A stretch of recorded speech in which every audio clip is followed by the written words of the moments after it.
Bon, est-ce que ça vous arrive d'être déçu de la mort d'un personnage?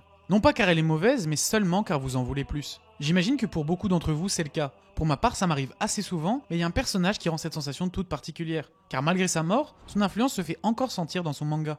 En effet, l'apparition des chapitres de Hunter x Hunter a repris depuis peu, et lors de ma relecture du dernier arc, j'ai compris qu'il n'était jamais réellement parti. Il est temps de revenir sur le retour de Netero.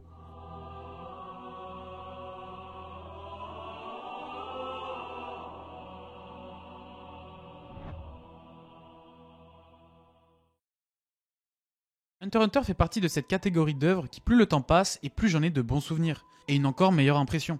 Ça a été mon second visionnage d'un animé long après Jojo, et il m'a énormément marqué pour de nombreuses raisons, et l'une d'entre elles est bien sûr l'évolution de ton que subit l'histoire, et c'est matérialisé littéralement par l'un de ses personnages, Isaac Netero.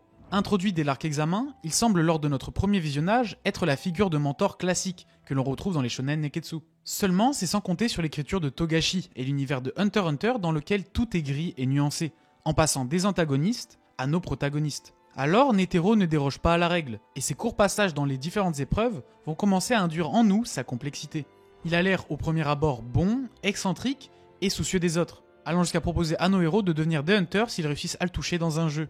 On a cette impression d'un vieil homme souhaitant entraîner la nouvelle génération, mais la réalité est tout autre, et pour cela il faut revenir sur son passé, ainsi qu'à ce que sont réellement les hunters. Isaac Netero est un homme qui doit sa vie aux arts martiaux. Il quitte son dojo à 46 ans pour se consacrer à son entraînement. Ce dernier consiste à effectuer un coup, puis effectuer une prière, et ça 10 000 fois de chaque par jour, afin de manifester sa gratitude envers les arts martiaux qui ont fait de lui qui il est.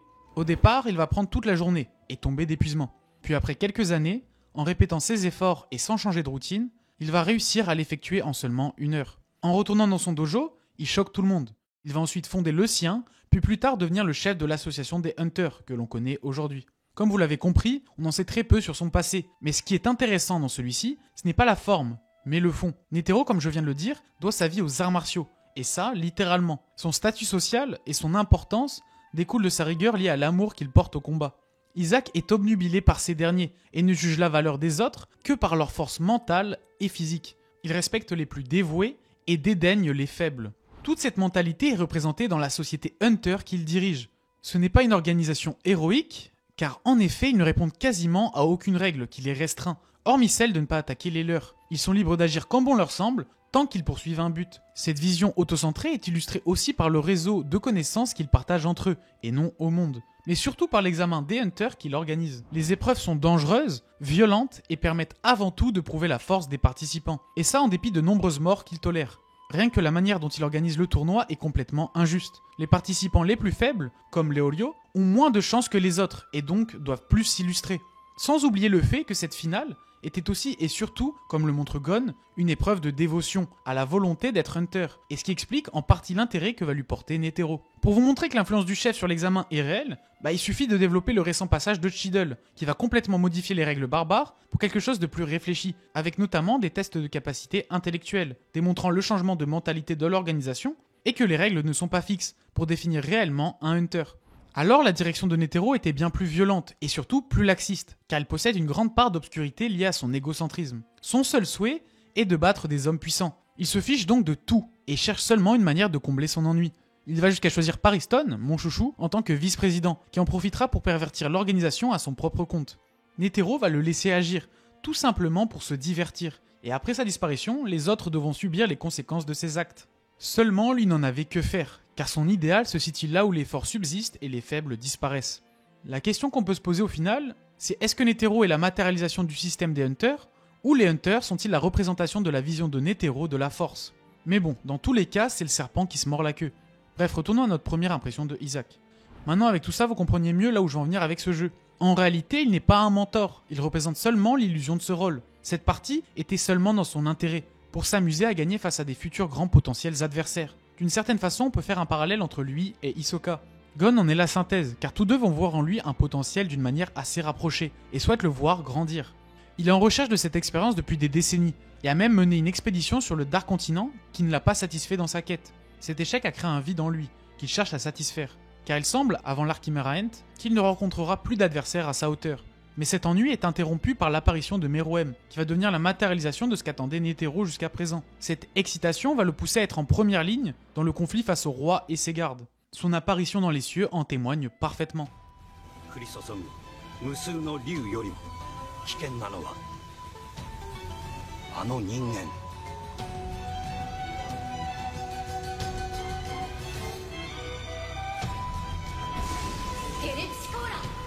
それはピトーが全力で戦う時に発現させる念能力。能力発動から攻撃まで要する時間は 0.1 秒を切る。しかしピトーはその狭間確かに聞いた。受け攻めいくつか予想しとったが、そりゃ悪手だろう、アリンコ。Cette entrée légendaire est une matérialisation du sentiment de supériorité que cherche à ressentir Netero.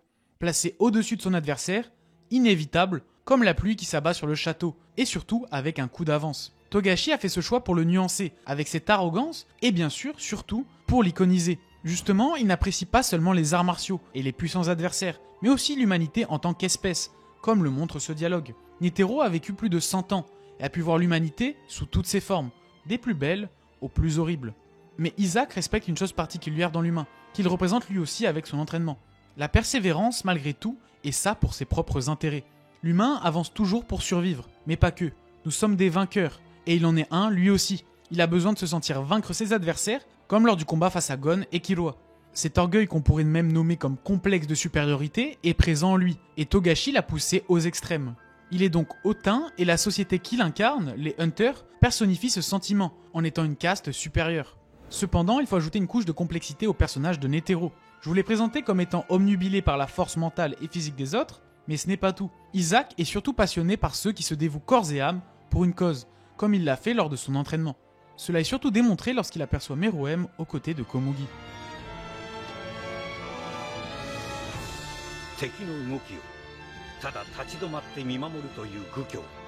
百戦錬磨の2人が続けたのは敬意の表れである。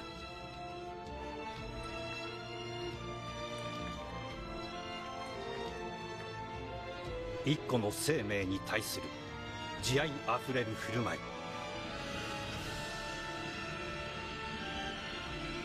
これを犯してはそもそもの大義を失い、人ですらなくなる。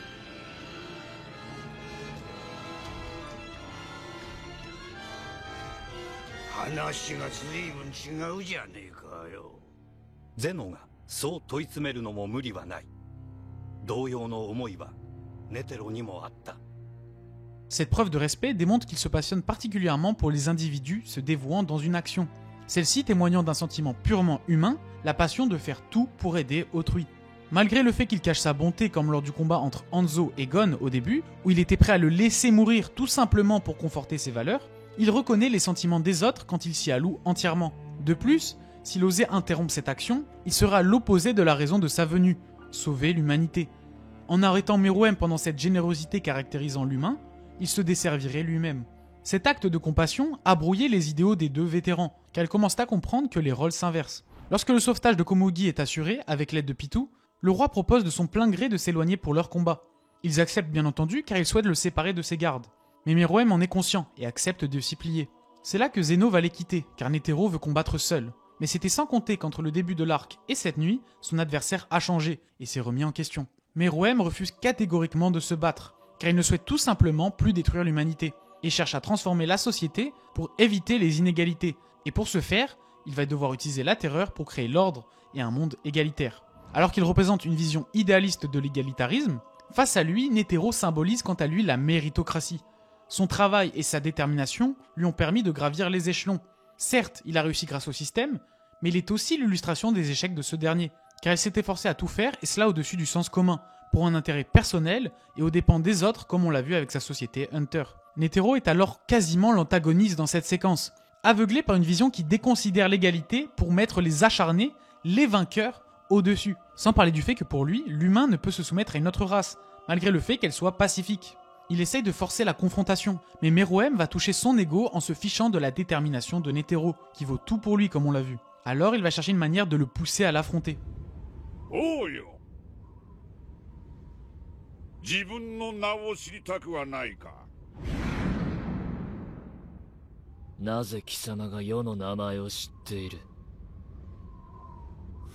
Quoi de mieux que de lui proposer de donner son véritable nom, quand on sait que chez chacun d'entre nous, il représente notre identité. C'est évident que Meruem va accepter, car en l'obtenant, il va pouvoir devenir humain. C'est là qu'on va comprendre que le caractère de Isaac est profondément problématique, car tous ses idéaux l'ont aveuglé, jusqu'à trouver une manière de pousser le combat par tous les moyens. Il ne se soucie pas de savoir s'ils sont cohérents ou non, il veut seulement s'y tenir. Comme je l'ai répété assez souvent, il souhaite gagner avant tout. La confrontation entre Netero et Meruem illustre donc les limites de l'humanité. Comme on l'a vu précédemment, pour Isaac, elle est intrinsèquement supérieure. Il incarne ce sentiment. L'affrontement est une célébration pour lui de la vie. Les kanji inscrits sur son t-shirt signifient littéralement cœur et esprit. Pour la première fois, on va le voir combattre au summum de ses capacités, et l'auteur va choisir Bouddha pour les matérialiser. En invoquant une gigantesque figure de Kanon, la divinité de la compassion, Netero allie à la fois la puissance destructrice, mais aussi la spiritualité, témoignant de la dualité qu'il représente. Le bouddhisme met en avant la maîtrise de soi, le dépassement de l'ego et la quête d'un état de sérénité intérieure. Autant de valeurs que Isaac a embrassées lors de son entraînement, qui a duré des décennies. Néanmoins, là où un pratiquant bouddhiste atteindrait cette paix pour se détacher de ses désirs, Netero, lui, l'a poursuivi pour satisfaire son besoin de se surpasser et de se mesurer aux plus puissants adversaires.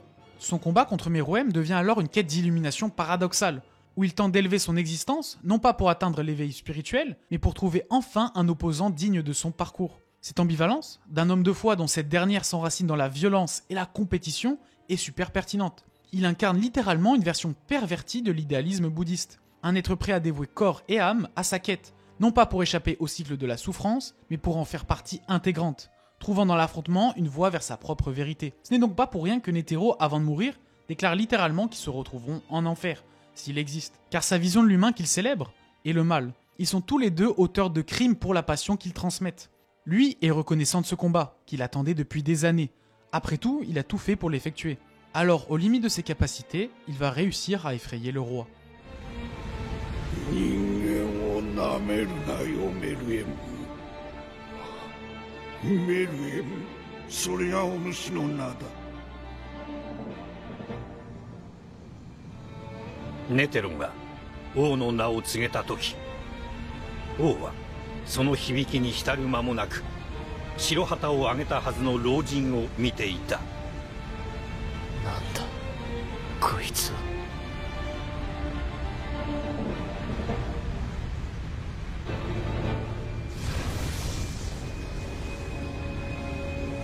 ありのう、メルエム。お前さんは何にも分かっちゃいねえよ。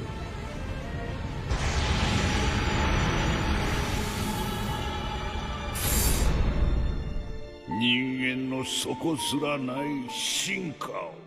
Ce passage développe le lien que Netero ressent avec l'humanité dans son ensemble, ainsi que l'idée que sa force ne réside pas uniquement dans ses propres capacités, mais dans l'esprit collectif des hommes. On peut faire un lien avec les trajectoires inverses, car c'est un peu ironique d'une certaine façon. En effet, Isaac va en quelque sorte se sacrifier pour sa colonie, comme une fourmi obéissant à son rôle. Alors que Meruem mourra plus tard comme un humain, avec celle qu'il aime, Komugi, dans l'anonymat le plus total. Ce basculement arrive à son paroxysme lorsqu'il lui donne son nom, et que par définition, il obtient son identité, ce qui lui permettra donc oui de décéder d'une façon humaine. À ce moment précis, il est aux portes de la défaite, mais va renverser la balance du combat au prix de sa propre vie, en activant l'équivalent d'une bombe atomique. Ce choix radical met en lumière une dimension sombre de l'altruisme humain, car bien qu'il se sacrifie pour protéger l'espèce, cette action laisse un message empreint de la face sombre et cruelle de l'homme. Ce n'est justement qu'à cet instant que Meruem, pour la première fois, ressent le sentiment le plus humain de tous, la peur.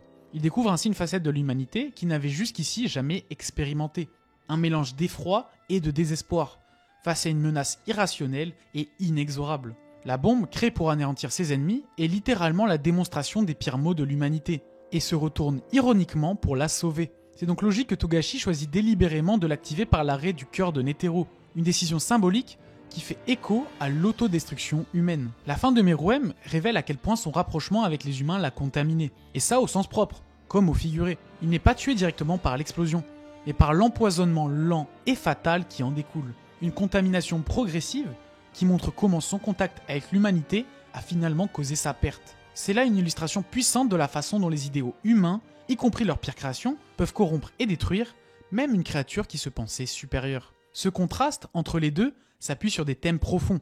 Netero est à la fois l'image d'un être capable de dévotion, cherchant la confrontation ultime comme un accomplissement spirituel, mais aussi le reflet des aspects les plus sombres de l'humanité, avec son orgueil et son entêtement aveugle. C'est pourquoi certains voient dans son sacrifice un reflet des pires aspects de l'humanité, mais il est important de nuancer cela. Ce n'est pas tant son acte qui est mauvais, mais la bombe elle-même, une arme purement destructrice, conçue par une humanité souvent aveugle à sa propre cruauté. L'essence de Isaac, malgré sa fin brutale, est celle d'un homme qui se dépasse, qui incarne le désir humain de survivre, de triompher, et qui, en fin de compte, choisit de protéger son espèce, même par les moyens les plus sombres. Netero n'est ni un héros, ni un martyr, dans le sens traditionnel. Il est la représentation de l'ambiguïté humaine.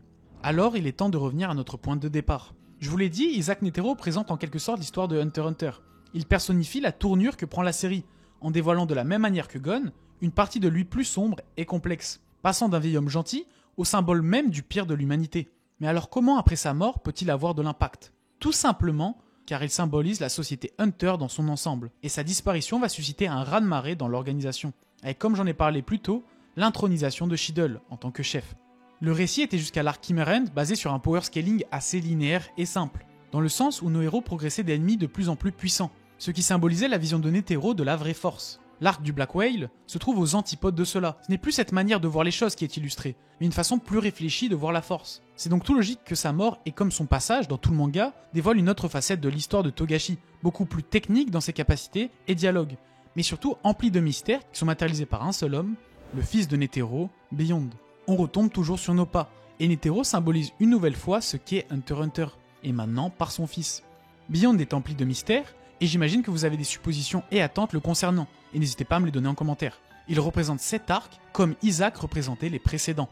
Même après sa mort, la suite était de voir les Hunters se tirer la bourre, pour élire un chef, puis de partir là où il s'était déjà rendu. Isaac Netero est Hunter x Hunter. Il est l'essence du travail de Togashi, et c'est pour ça qu'il n'est jamais réellement parti.